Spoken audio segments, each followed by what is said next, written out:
हाल ही में विशनगढ़ थाने में जसवंत कुमार जी जैन ने मेरे खिलाफ फर्जी पावर का मुकदमा अभी जो लगाया है उसके बारे में मैं कुछ बोलना चाहता हूँ।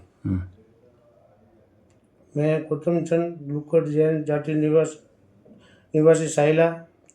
मैं ये कहना चाहता हूँ कि मेरे ऊपर जो भी फर्जी पावर अथॉरिटी का जो जसवंत जी जैन ने व अमित जी जैन निवासी साइला ने जो जमीन पावर का आरोप लगाया है वो बिल्कुल झूठा है।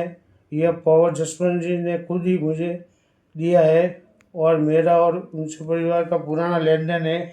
ज़मीन का व्यापार भी हम पुराने समय से साथ कर रहे हैं। पावर अगर अटॉर्नी की इससे पहले भी मुझे पावर अटॉर्नी दी हुई थी जो कि मैं रजिस्ट्री करवाई है। मेरा और अमित जी का लेन देन है। 33% की हिस्सेदारी थी। जिस टाइम खरीदी थी उस टाइम उसके पैसे भी मैंने भरे हुए हैं और रजिस्ट्री इनके नाम की करवाई थी। अभी मेरे लेन देन के चक्कर में पैसे ज़्यादा होने से अमित जी की नीयत खराब हुई। मेरा हिसाब कर नहीं रहे थे। मैं बार बार इनको फ़ोन करता रहा, हिसाब करने का बोल रहा था, लेकिन कई महीनों से इन्होंने मुझे टाला और मेरा हिसाब नहीं करे। मैंने हाथ जोड़े, इनके पैर पड़े, मेरा हिसाब कर दो, मुझे पैसों की बहुत आवश्यकता है, मेरे ऊपर कर्जा है, मुझे लोगों को पैसा देना है, लेकिन इन्होंने कोई सुनवाई नहीं की। इसकी रजिस्ट्री कराने से पहले 1 महीने पहले पूर्व में अमित जी, इनके बड़े भाई साहब विनोद जी, मेरे बड़े भाई साहब विमल जी, इन तीनों को मैंने मैसेज किया कि मैं ये ज़मीन बेच रहा हूँ, तो इनका वापस कोई जवाब आया नहीं और मैंने ये ज़मीन सेल आउट की। अब मैं अगर ये चाहते हैं तो मैं इनका ये हिसाब करते हैं मेरे साथ में बैठ कर, तो मैं इनकी रजिस्ट्री वापस करवाता हूँ और मेरा जो भी लेन देन है वो मुझे दे।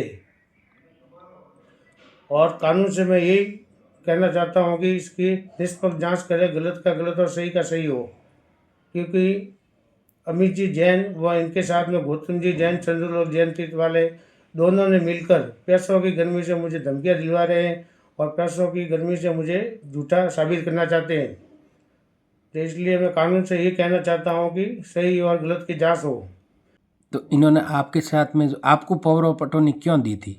मेरे को पावर ऑफ अटॉर्नी पहले से दे रखी थी इन्होंने, क्योंकि ज़मीन का काम मैं ही इनका संभालता था और खरीद बेच मैं ही करता था।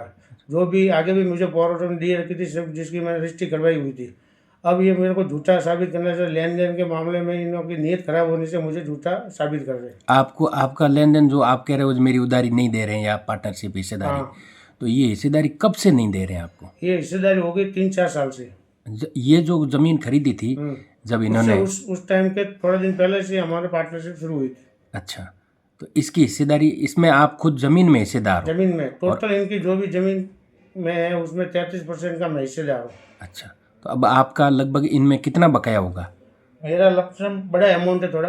अच्छा, मैं न्यूज़ में कहना नहीं चाहता हूँ, हाँ, लेकिन बड़ा अमाउंट होने के कारण इनकी नीयत खराब हो रही है। तो आपका कहना है कि अगर वो आपकी जो लेन देन का हिसाब है वो राशि अगर ये चुका दे आपको, तो आप ये जो हाँ, मैं ये रजिस्ट्री वापस उनको करवा दूँ।